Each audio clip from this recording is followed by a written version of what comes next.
Hello বন্ধুরা, সবাই কেমন আছেন? আশা করি অনেক ভালো আছেন। তো আজকে আপনাদেরকে দেখাবো বিকাশে যারা ডিপিএস করেছেন।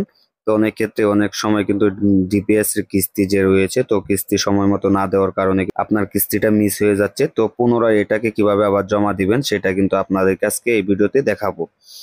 তো আমার ভিডিওটি যদি আপনাদের কাছে ভালো লাগে তো চ্যানেলে একটি লাইক দিয়ে চ্যানেলটি সাবস্ক্রাইব করে বেল বাটনটি অল করে দিবেন।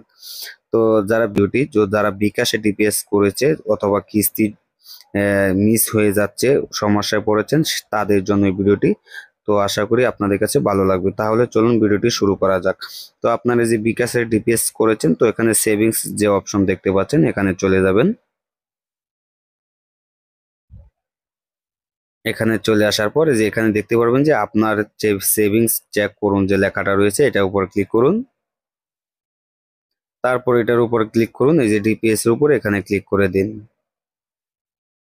এখানে ক্লিক করার পরে যে দেখতে পাচ্ছেন এখানে কিন্তু মিস হওয়া জমা কিন্তু এখানে দেখাচ্ছে আমার যে এখানে আমার কিস্তি মিস হয়ে গেছে। তো এটা কিভাবে আমি পুনরায় আবার জমা দিব, তো সেটাই কিন্তু আপনাদেরকে আজকে দেখাবো। তো তার জন্য কি করবেন, এখানে দেখতে পাচ্ছেন যে সেভিংস প্ল্যান নাম বিস্তারিত যে রয়েছে, তো এখানে ক্লিক করে দিবেন।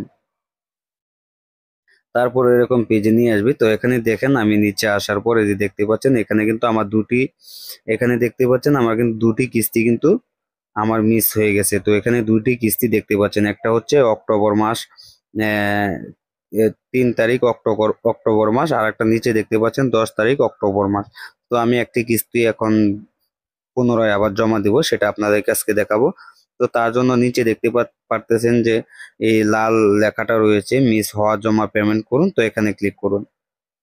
এখানে ক্লিক করার পরে যে এরকম সাইডে নিয়ে আসবে। তো এখানে আমার যেহেতু দুইটি কিস্তি দেওয়া হয় নাই, মিস হয়ে গেছে, তার জন্য কিন্তু আমার এখানে এই দেখতে পাচ্ছেন একটা কিন্তু অক্টোবর মাসের 3 তারিখ যে রয়েছে এই যে একটা দেখাচ্ছে, আর একটা হচ্ছে 10 তারিখ অক্টোবর মাসের, ঠিক আছে।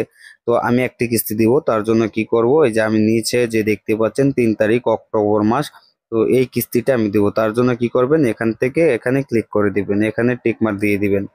তো অবশ্যই বিকাশে টাকা থাকতে হবে। তারপরে যে জমা দিন এখানে নিচে দেখতে পাচ্ছেন এরো আইকন, এখানে ক্লিক করে দিবেন।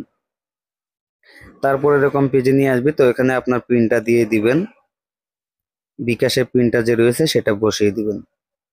তারপর এখানে দেখতে পারবেন যে পিন কনফার্ম করুন, এখানে ক্লিক করে দিন। এখানে ক্লিক করার পর সেভিংস পুনরায় জমা দিতে ট্যাপ করুন, ধরে রাখুন, নিচে যে অপশনটা দেখতে পাচ্ছেন, তো এখানে চেপে ধরে রাখবেন। তো দেখতেই পাচ্ছেন আমার কিন্তু এটা জমা সফল হয়ে গেছে। তো এটা আপনার অবশ্য কিছু কিছু ক্ষেত্রে 10-15 মিনিটের সাথে সাথে জমা পেমেন্ট হয়ে যায়, যোগ হয়ে যায় টাকাটা। আর অনেক ক্ষেত্রে দেখা যায় আপনাদের 24 ঘন্টাও লেগে যেতে পারে, কোনো সমস্যা নেই, আপনারা পুনরায় জমা দিয়ে দিবেন। তারপরে